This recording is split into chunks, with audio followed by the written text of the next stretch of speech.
Hey, Bloodworth here. This segment is cut out from the Easy Allies podcast, which we record every week. You can catch full episodes on Sunday mornings, or if you become a patron at $5 and up, you can get early access and get those on Fridays. Thank you and enjoy. Huber. Yo. Suicide Squad's finally here. Oh, we're doing this now. We're doing this now. Wow. Let's talk about some Suicide Squad. Okay.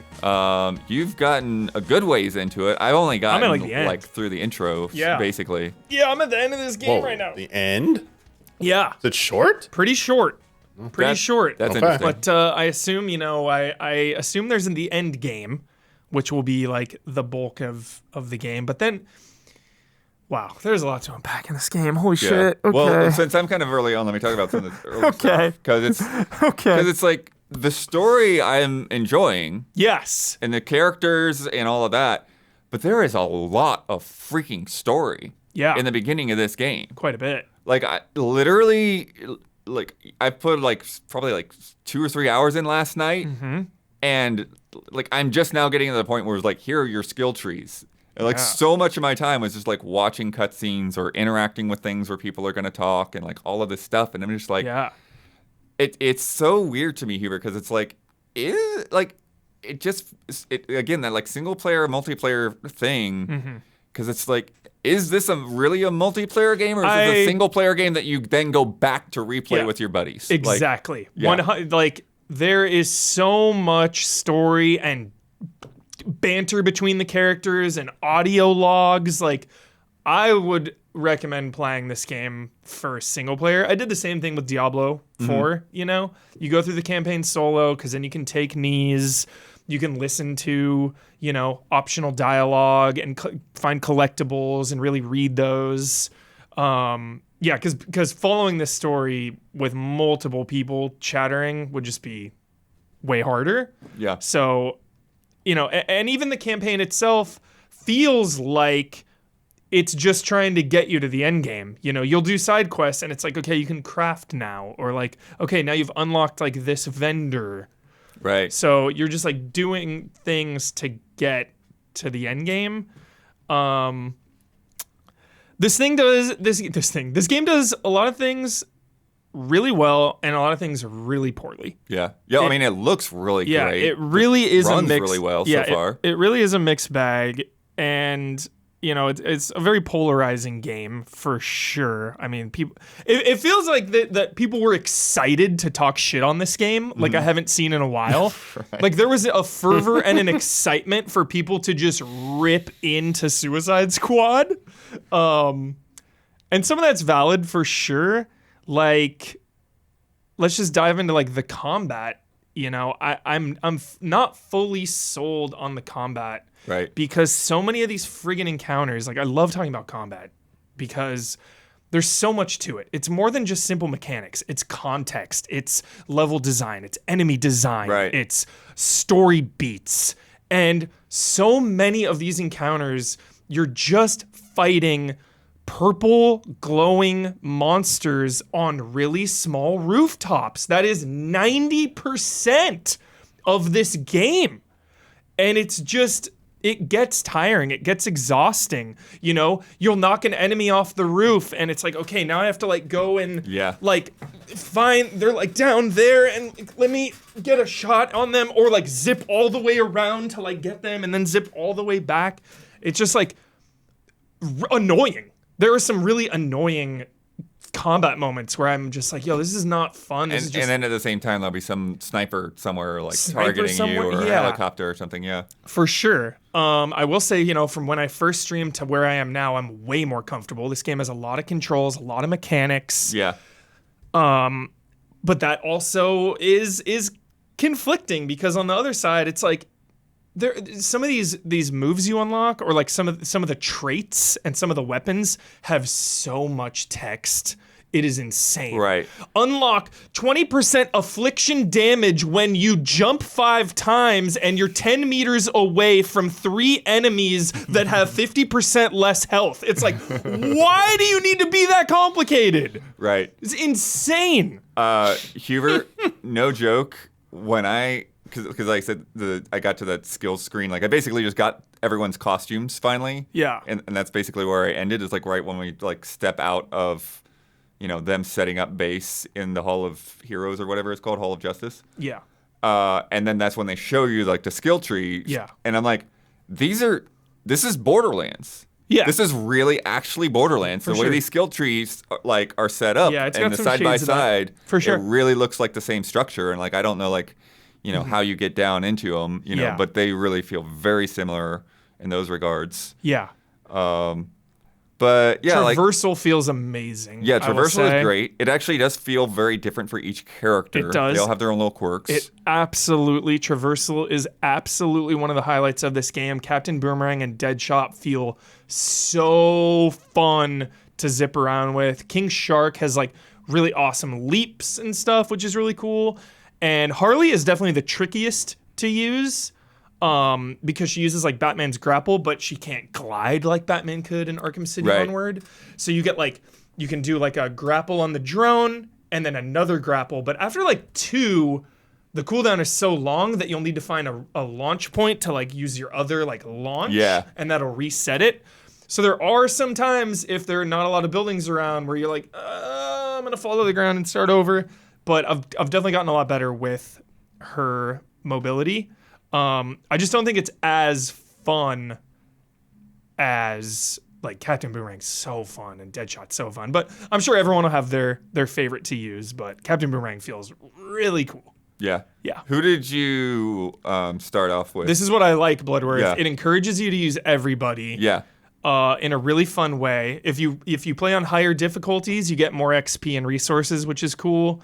And before some missions, it'll be like, yo, this character is like more excited for this mission. Right. They'll get more XP. So Yeah. I really have been using every single character evenly, and I really appreciate that. It's really smart and really fun. Yeah, just to be able to use everybody. That's kind of a funny way to phrase that. Just Exactly, like, yeah. This character wants to do this. Yeah, like, Captain Boomerang has some, like, a grudge against Flash. Yeah. They tango a lot, and, when you go do some missions revolving that, Captain Boomerang's like, oh, yeah, let's go, I'm excited. Like, it's like, okay, use Captain Boomerang for And this. it's communicated really well too, Isla, because when you switch characters, there's like a ring, right, with the 4 different directions. Yeah. Yeah. And the one that you're gonna get those bonuses with, like, is like glowing pink. Oh, okay. So like which one Yeah.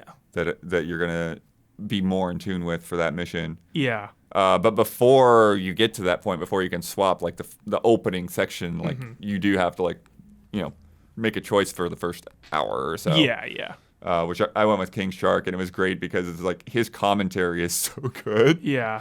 It was like really was like talking about like how important journalism and stuff was at the Daily Planet, and like how much he respects Lois Lane, and then it's like, yeah, but they didn't have any treats for me. Yeah. Yeah, Marty, like, there's a lot to learn. So Marty's so much more comfortable than when I was. I'll stream it again, chat some endgame shit, get nuts. But even then, it's like sometimes zipping around like isn't as efficient. I always talk about that. It's why Yeah. I was like a little critical of Devil May Cry 5. And it's like sometimes you don't need to be unnecessarily flashy. Sometimes just basic fundamentals are the most efficient way through this combat encounter. Yeah. But it is fun to, like, when you really get going and zipping around and, like, picking these enemies off. But again, like, so many of these missions are just so boring. Like, you do the same shit. It'll be like, yo, escort this moving vehicle to the point. Okay, the vehicle is stopped now. Go clear the rooftops. Or it'll be like, hey, go rescue 3 survivors from 3 different rooftops and bring them back here. And it's just like there's such a limited pool of enemies. And there's no connection, Of course, this game's going to be compared to Batman. And it's like, you think about that. Think about the Batman enemies. It's like you're going to take out Two-Face. You're fighting Two-Face's gang, his crew. They're like, they have banter about Two-Face and about the Batman and about Catwoman, like, stealing shit and coming in. It's like you have a connection to the people you're fighting.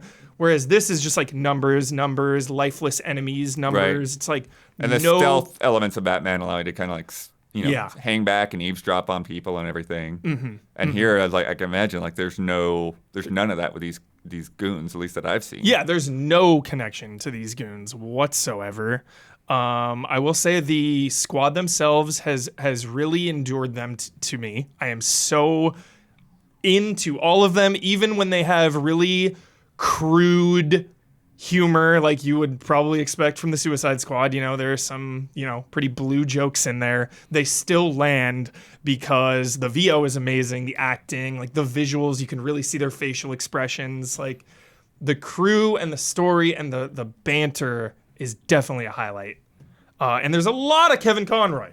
Yeah. A lot of Kevin Conroy in here. A lot of chatter from Conroy. But one of the things I was thinking here, Huber, like I was saying about how, about how much, like, there's so much upfront story.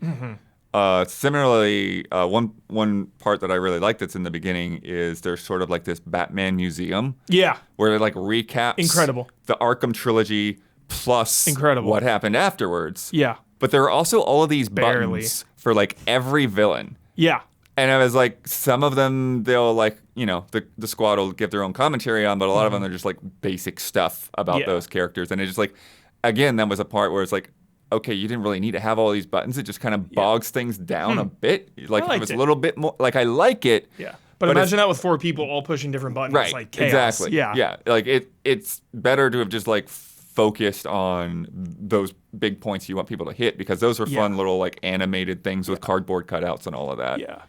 Amanda Waller is also amazing. Her performance, like these characters are seriously good, as you would expect if you played the Arkham trilogy.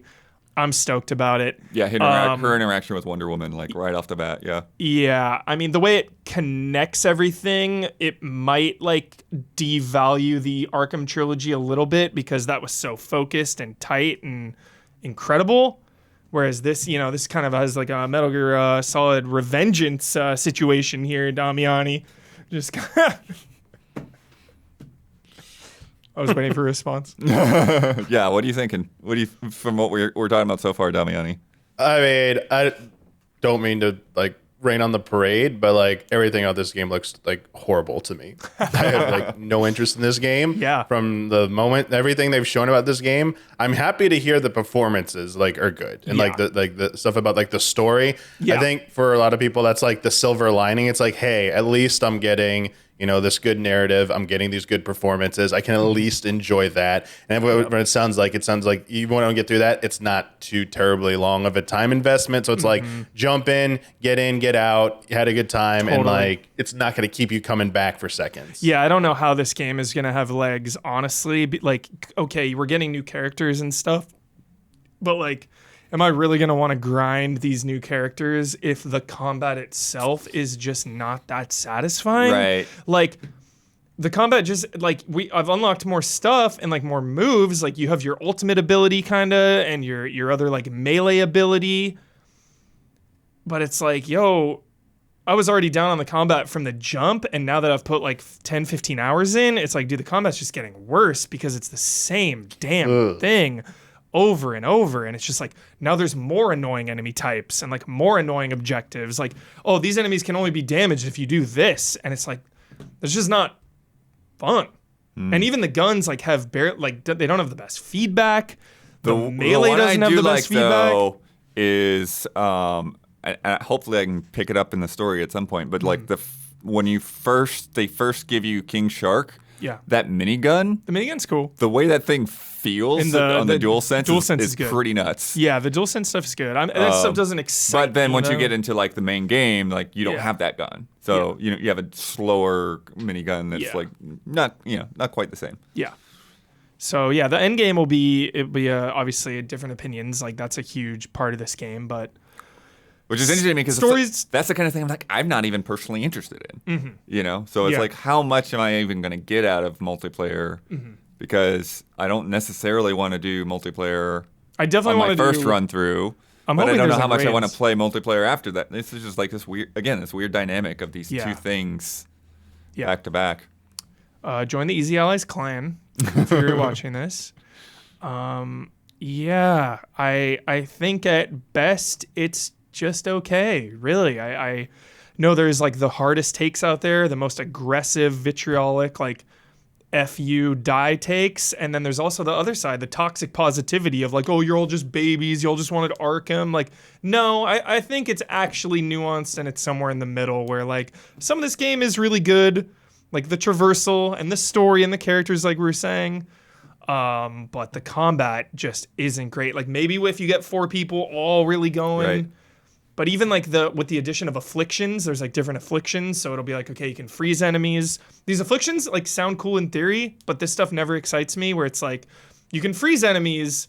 All the afflictions have buffs, pros and cons. Right. So it'll be like, there's a Bane one where it's like all the enemies will fight each other, but they like take less damage or something. Or like electric enemies, you know, if you electrocute them, they take damage over time, but then they do more damage to you. I forget the exact. There's just so much of this, like, Borderlands, Diablo style There's stuff. so many And I just am not interested in parameters. that with this game for Same. whatever reason. Same. Like, I don't care about gun stats or any of this 100%. stuff. Like, I am definitely like more of a fan of like the Batman is like, oh, you get a new gadget and then you use that gadget. And I don't need a bunch of numbers to compare things. Or even like Destiny, Destiny is so clear with its abilities and stuff. It's like a less is more approach here. Like, the numbers go up, but this, it's like, okay, the numbers are going up, but also it has all these other modifiers. There's just like such an onslaught of modifiers where it's like,